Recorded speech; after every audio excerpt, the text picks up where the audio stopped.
Hey listeners, I'm Karen Riley Jeffers, NCSM's Eastern 2 Director. Welcome to our series, Learning with Leaders, Everyone Belongs in Mathematics. Thank you for joining me and my co-host Abel Maestas, the host of Teaching That Counts, as we talk with both leaders and influencers about their math journeys and contributions. Today, we will hear from our special guests about their inspiration, perceptions, and insights regarding instructional decisions that make the mathematics space welcoming and engaging to all. Listen and learn about how beliefs, practices, and policies must continue to advance to ensure that each and every person feels a sense of belonging in mathematics. All right, thanks for being here at our Learning with Leaders podcast, NCSM. This is the first podcast with myself, Abel Maestas, and Karen Riley Jeffers. And I just said this before, but I can't think of a better guest to have for our very first podcast to launch us in our series, Everyone Belongs in Mathematics, than our friend, Crystal Watson. Yes. And hello, yes. I'm so happy to be here. Thank you so much. So just a little bit about Crystal. Crystal is a passionate mathematics educator from Cincinnati, currently serving as an elementary school principal. She is dedicated to helping to cultivate spaces of belonging where deep learning and positive growth can happen. Her motto being, "What do students think?" reminds her to always take time to hear different perspectives, especially the children, in order to make sound decisions. Again, thank you for being here, Crystal. It's just awesome to have a friend like you on our podcast. Yeah, glad to be here with you all. So, thank you again. You know, when this first came about, you were one of the first people I texted, and I was like, hey, what do you think about this? And your response was, I can never get enough about belonging. Like, there's just never enough about belonging, and we can talk about it more. And I appreciate that, even though we don't talk often, that you're like the person I can like text and you'll respond. And you're like, I got you, sis. Absolutely, anytime.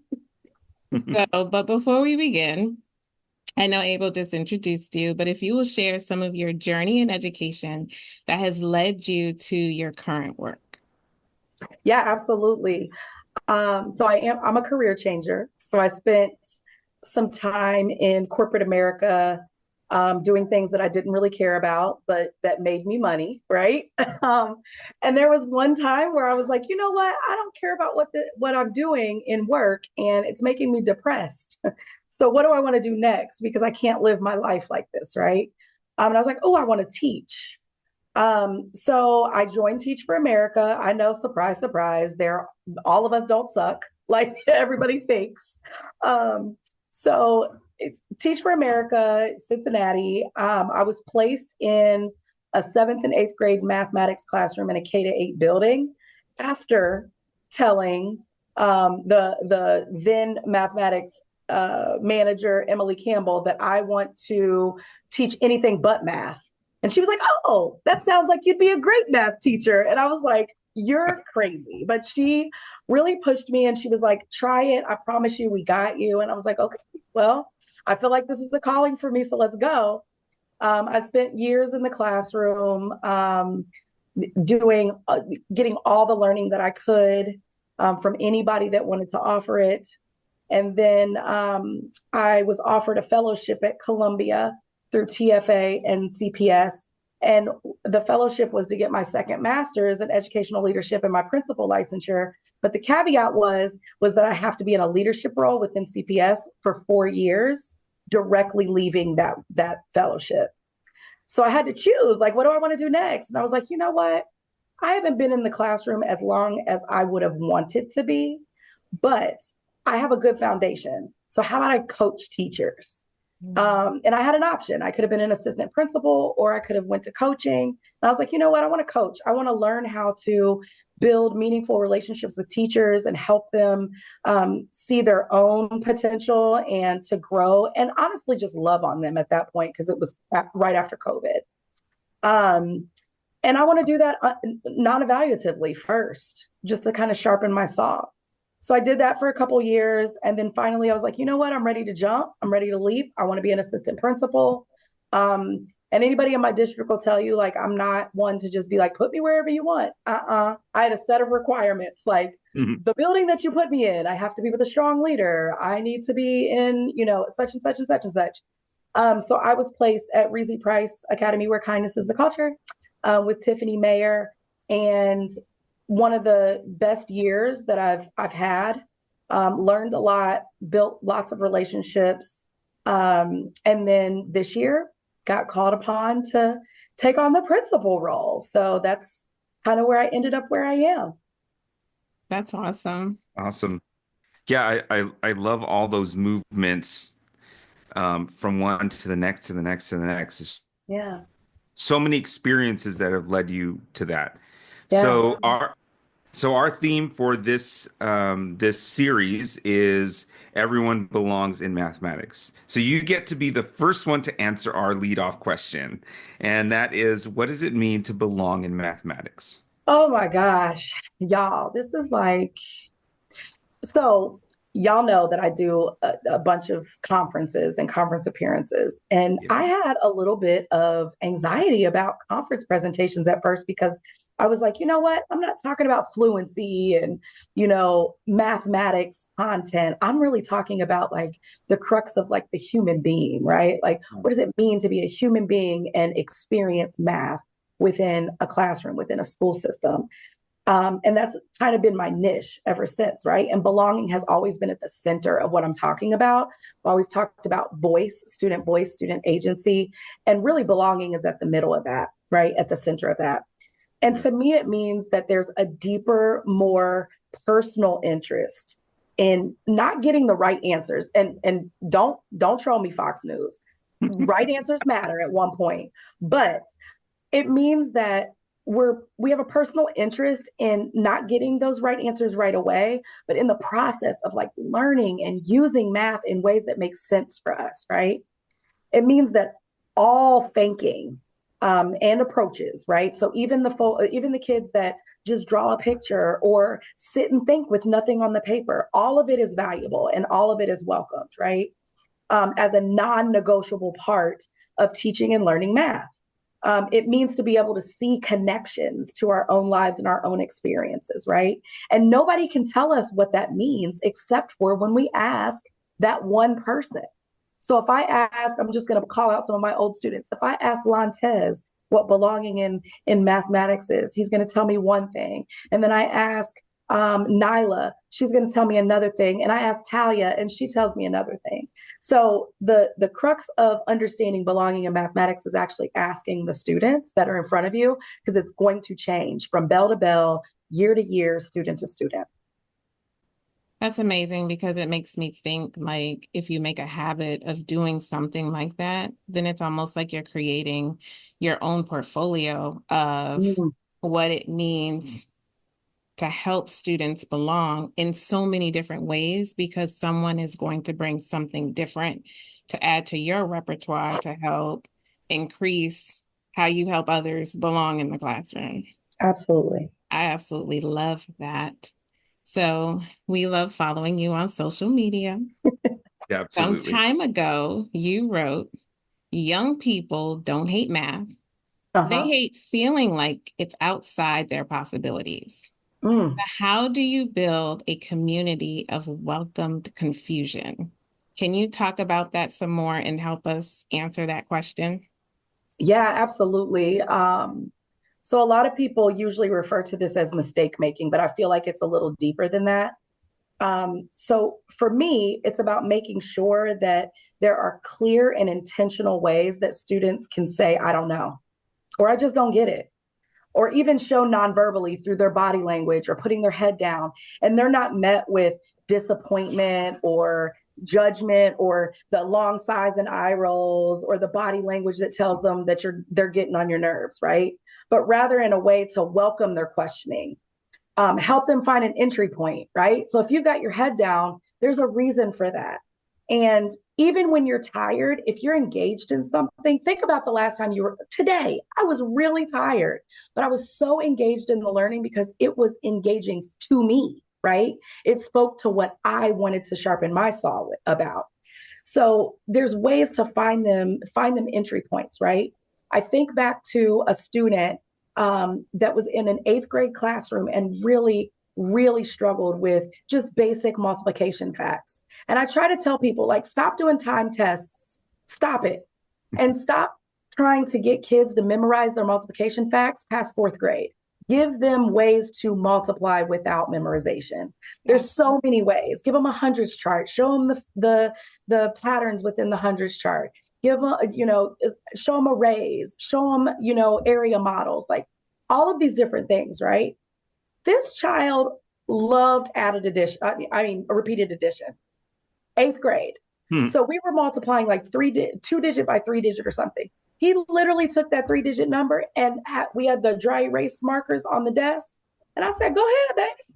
We got nothing but time for you to learn what you need to learn. So go ahead and do that repeated addition. He did it. His whole desk was filled up. And then I came back and I said, what do you notice about this? Let's say that he was multiplying by, he had to multiply this by 30. How many times do you see 30, like this number? Oh, he counted 30. Oh, so I added it 30 times to each other. And that's the same as this number times 30. It was like mind blowing to him. And I've seen teachers give up to be like, he only knows addition. Stepping stone addition gives you to multiplication. Right. Like I was excited for him. And the other students were like, yeah, you got this, boy. You got this, and it was just like, nobody was like, oh, you're so dumb, and stuff like that. Like they were like hyping him up. Like, you got this, keep going. Look at all that writing he got, and it was beautiful. And so you have that entry point, but you also give space to where the class can grapple with a question together, right? So like when I had problems on the board or something, my kids could always phone a friend, always. And I'd say, your friend can't tell you the answer, but they can help you get to the answer by putting your thoughts together. And so just opening those things up, right? And then there's positive affirmations for showing up for themselves and their learning, not for doing what I want them to do, but positive affirmations like, hey, you showed up and showed out. And my students knew that phrase a lot. I'd be like, show up and show out. You showed up and showed out for yourself. Like, it's not about me. It's about what you're doing for your own learning and for yourself. Mm-hmm. Yeah, that's that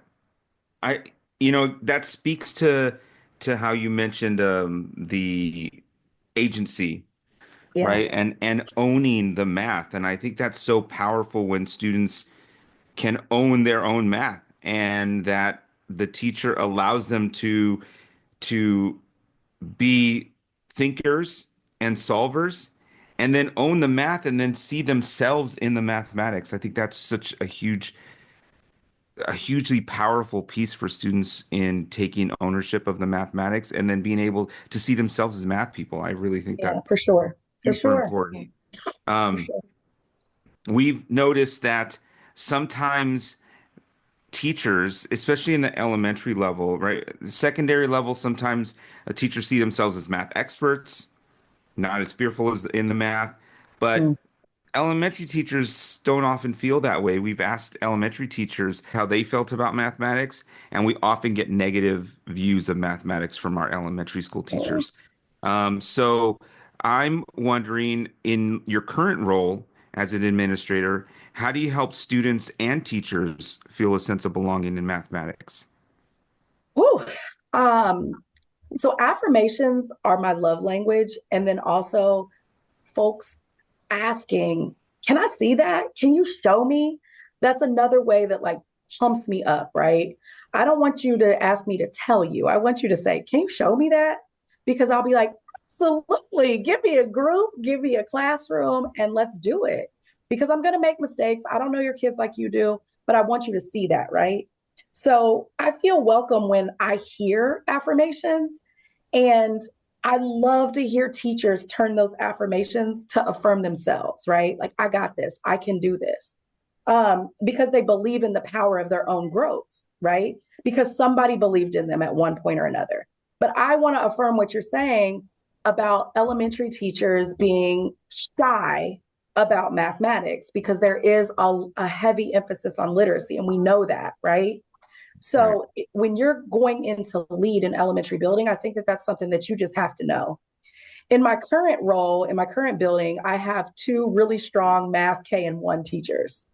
That is their jam. They love math, which is unheard of, right? Usually it's like, well, I only teach math half of the time because, yeah, we need to learn how to read. And I'm like, well, I don't know if it's we need to learn how to read or you're not comfortable with it, right? It could be a mix of both. But for me, as an assistant principal, especially, it meant modeling, right? So modeling safety for my teachers. My teachers were okay and safe to make mistakes. Giving them space to see themselves and others to see them, and making sure that I found ways to show them that they were valued where they were, right? So I'm thinking of one of my second grade teachers from last year. She is an amazing, amazing teacher. And one of the things that she wanted to grow in was her math instruction. So she was like, can you come do a model lesson? We're doing regrouping. Subtraction with regrouping. And I'm not really comfortable with manipulatives either. That's what she said to me. So I came in, we did a lesson together. We had manipulatives out. I showed her how to use, her base 10 blocks for it, showed the kids how to do the regrouping pieces. Of course, they wanted to build houses and things, and we did that at the end. But those types of things are what help our teachers believe in their own growth. And I'm going to bring in Adrienne Marie Brown, right? Have you guys read Emergent Strategies? Not yet. So Adrienne Marie Brown talks about fractals, right? And we all know what fractals are because we're math people. But it's a repeated pattern, right? And the pattern can either look very small because it starts with small, and then it gets bigger, bigger, bigger, bigger, bigger. And it occurs naturally in nature. So the way that we are as people and our learning and all of that mimics nature, right? And she says small is all. Small is all. Because each piece of us makes the bigger picture, right? So whatever small thing that we can do in order to affect the big, that's what I want my teachers to understand. Like, you don't have to be perfect the next day. You just do small things, right? Because we are as nature is. We're fractals. I love we are fractals. We are fractals. Yes, we are. Yes, we are.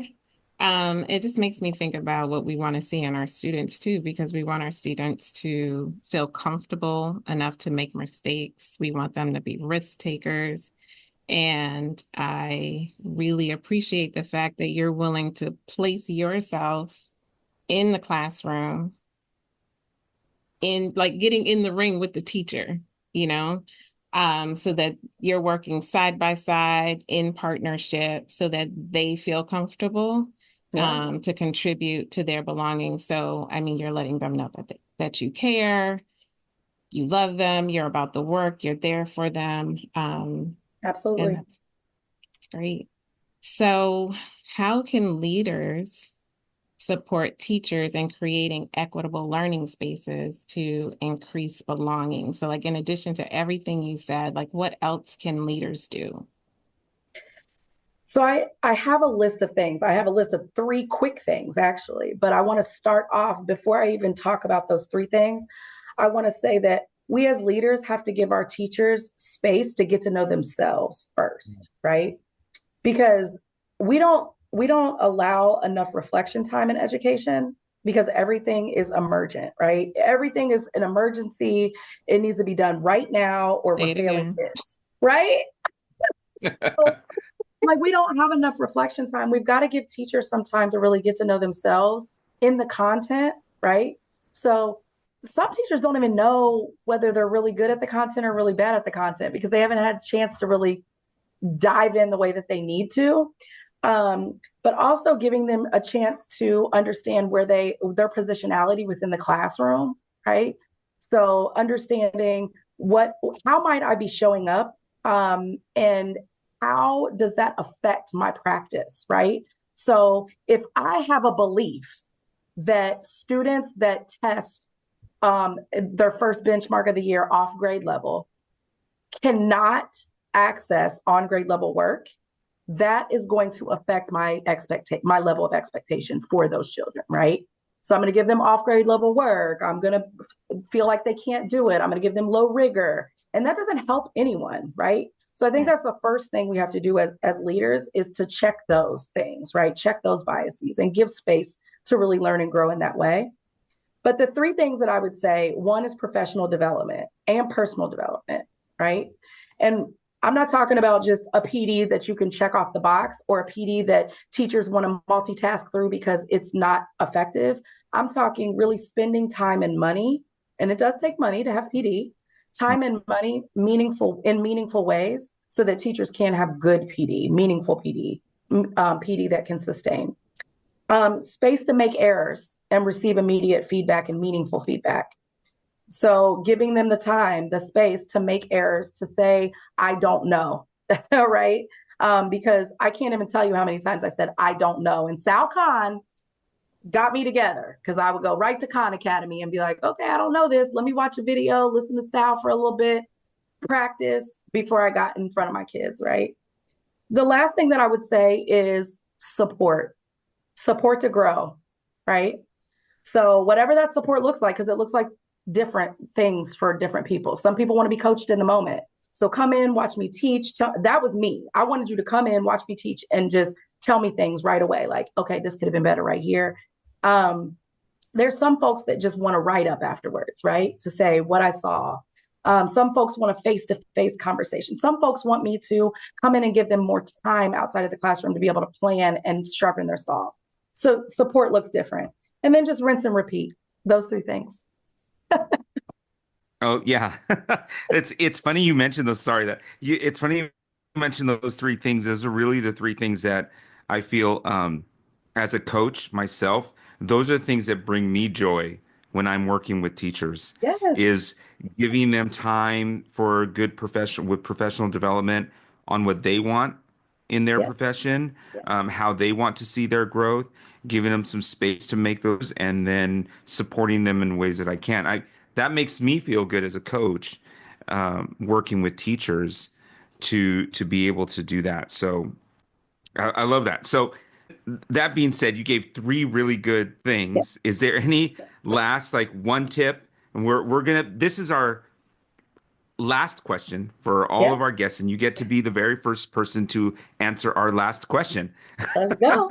So I'm ready. you were the very first person to answer our first question and our last question. So the last question is, can you give one tip that leaders can do right now to support a sense of belonging in mathematics? Get started. Just start, right? Just start. Start wherever you are. If you need to learn about it, start your learning. If you know a little bit and need to sharpen the saw, sharpen it. If you are a person that knew how to do it, then find someone to teach, right? So just get started, make connections to each and every teacher so that they can make connections with each and every student, right? So maybe, and I'm not saying you got to do everybody every day, right? I'm talking small bites. This week, I'm going to focus on these two people. These are the two people I'm going to build deep connections with. I'm going to make sure that they are connected to what we're doing in our staff meeting or our data meeting or whatever, so that you're modeling that, so that when the teachers go back to class, they're like, oh, well, Watson connected me and such to data meetings this week. Oh, let me pick a couple kids to connect to the lesson this week. And then once you start to do that, you're going to want to do it even more, because the kids are hype. Y'all know kids get excited to see their name, even in a word problem. And that's the most basic of the basic. So just get started. You can do it wherever you are. Get started where you are. I love that. A few of the things that I learned from you today, just listening to you and having this conversation, is like really connected to belonging, is reflection in our own self-reflection, and the intentionality behind how we're positioning the people that we're working with, and how we're supporting our staff, and how we're supporting our students. So I thank you for the gold nuggets that you dropped on us for our first episode. And thank you for joining us today. But before we leave, we'd like our listeners to know where they can learn more about you. So where can they hear about you and your work? Yeah, absolutely. Most of the time, I'm pretty active on Twitter. I'm kind of shadow banned right now because of the debate, y'all. Elon did not like my tweets, but it's okay. Yeah. But anyway, I'm pretty active on Twitter. It's Twitter until the wheels fall off. Right. But please feel free, reach out to me via email. Let's have a cup of coffee over Zoom or whatever, wherever you are. My Twitter is _Crystal M. Watson. My email is watsoncrystalm@gmail. And you can visit my website at crystalmwatson.com.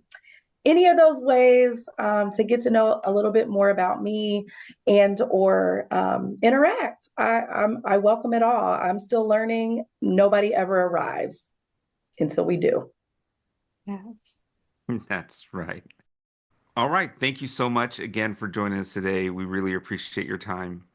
Of course. Anytime. I would never say no to y'all. What do you mean? That might be why you were Karen's first text message. She knows who's got her. We love you. I love you back. We got you too. I know it. We hope that you have been inspired by this bold mathematics leadership conversation and will tune in to our podcast series each month. If you enjoyed this episode, please share it with others, post about it on social media, or leave a rating and review. You can learn more about NCSM leadership and mathematics education and our upcoming professional learning events on the NCSM website, mathedleadership.com. You can also follow NCSM on the X at mathedleaders and using the hashtag NCSMBold. Until next time.